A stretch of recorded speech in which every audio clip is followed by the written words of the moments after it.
Hey guys, it's Leah. Welcome to my video. Today's video is going to be products I regret purchasing or disappointing products, whatever you want to call it. These are products that I have bought that haven't worked for me for one reason or the other. So I thought I would just share with you guys and maybe help one of you out. I will say that I clean my collection out regularly. I give product to friends, to family all the time.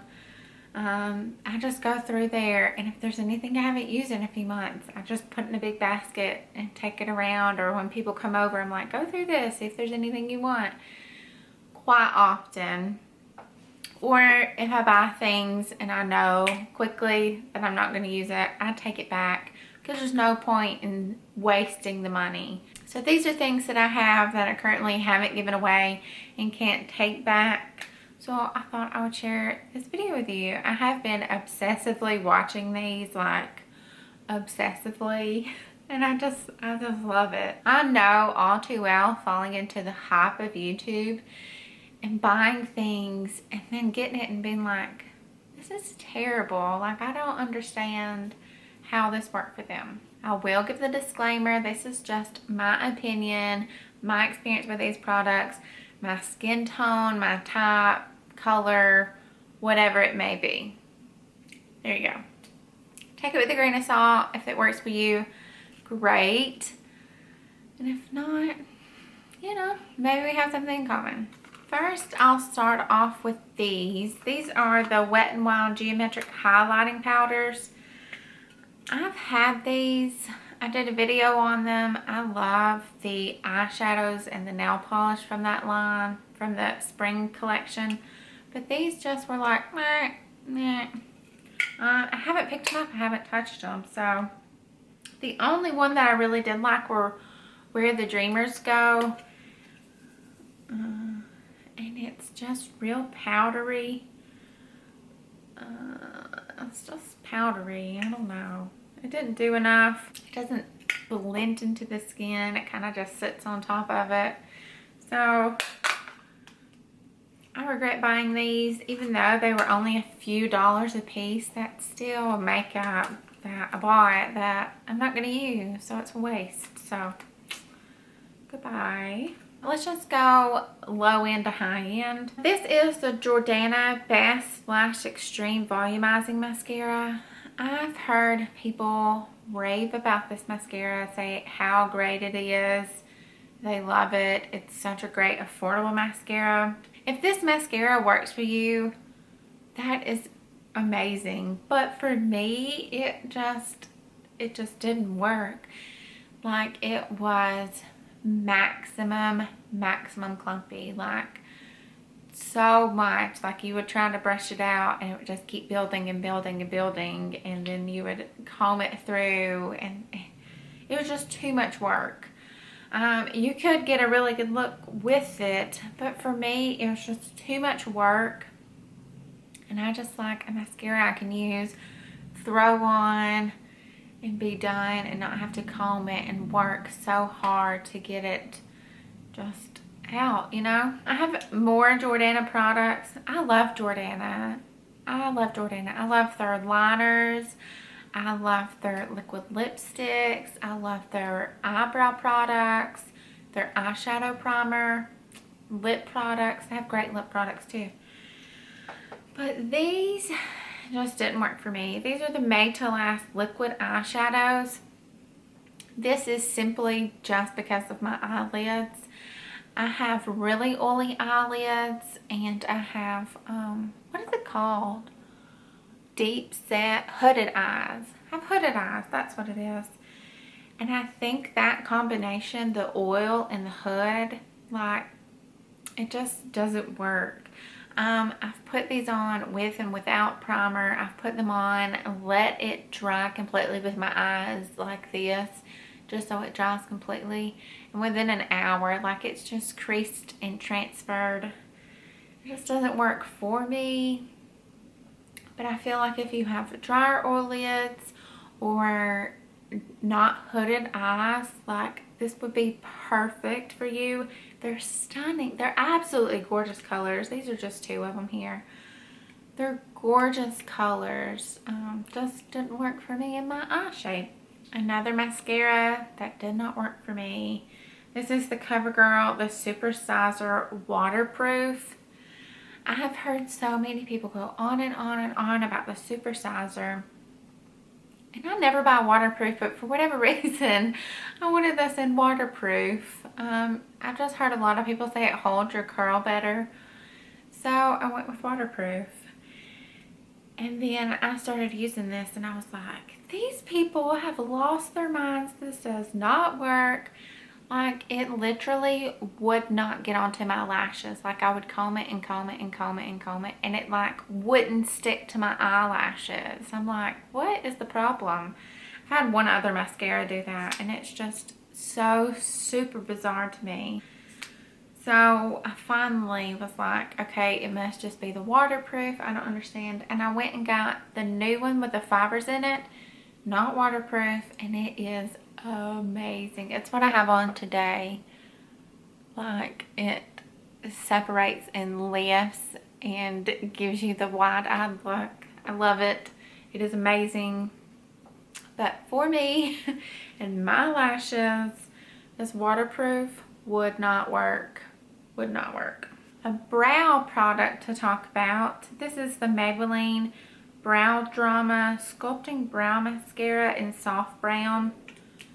This is what didn't work for me. The freaking wand. Like, I know people love this mascara, but for me and my little eyebrows, I like a really small one that I can actually like get in there. The Benefit, the Jordana, stuff like Wet n Wild has one that's small.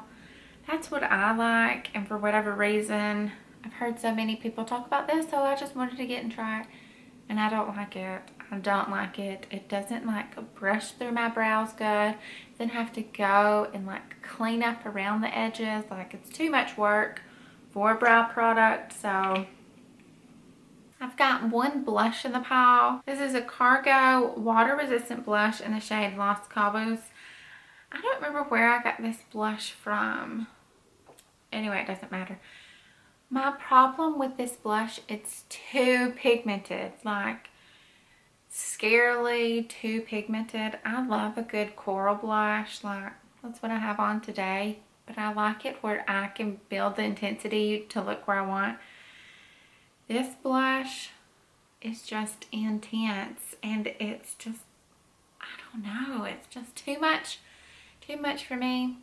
And it stains almost, like wherever you put it on initially. Like, it's really hard to work it out.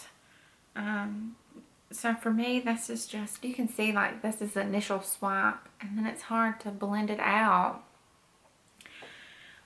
So for staining and too pigmented, like, it just doesn't work for my fair skin. But I'm going to see if one of the darker girls at work would use this, because it's probably amazing on deeper skin. I've got one foundation. I did have the Milani Conceal and Perfect. That foundation did not work for me because it was way too dark. The lightest shade was still 2 or 3 shades too dark for me. So I think Faith's sister got it, and I hope it works for her because everyone loves that foundation. It's just shade wouldn't work for me. This foundation is the Manic Panic Dream Tone in the shade Virgin. I bought this and I thought I really loved it. I use it to lighten up foundations so I can put them on my skin. I used it with the Milani one. I've used it with the Giorgio Armani Luminous Silk Foundation because it's a little too yellow for me. But this makes me break out. Every time I've used it, broken out. Like, I still have so many marks down here from this. Like, I get them along my face, along my forehead here. Like, it's just too much. So I'm going to try to find another foundation lightener because this one just breaks my skin out. I have 2 lip products. The first is a scrub. This is the Bite Beauty Fruit Scrub Whipped Cherry Exfoliant. I got this in a Christmas set. My problem with this, it's not gritty enough. Like, it doesn't exfoliate my lips enough. Like, I love the e.l.f. exfoliating like lipstick thing. It scrubs, and it scrubs all your dead skin off, and it is hands down the best. This, like, I feel like you move it around and you'll get like 4 or 5 granules. I mean, it smells great, but it doesn't do what I need it to do. It's not abrasive enough for me. The drugstore, like Revlon, L'Oreal, Maybelline, they just haven't hit the mark on liquid lipsticks. I've gotten rid of most of them.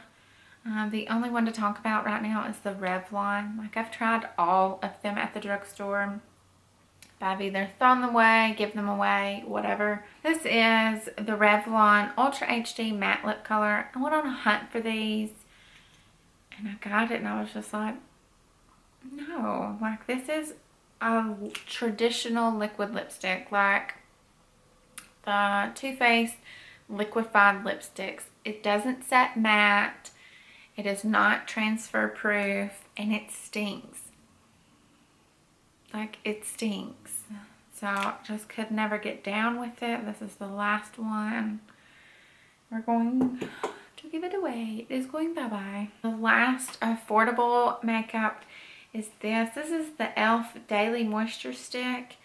Emily Noel kept going on and on about this. I have to say this. I haven't given this a fair shot. I'm getting rid of it because I've had it for 3 years and have probably used it 3 times. So what's the point of having it? Yeah, it's great. You can take it and just swap it on. Gives you moisture.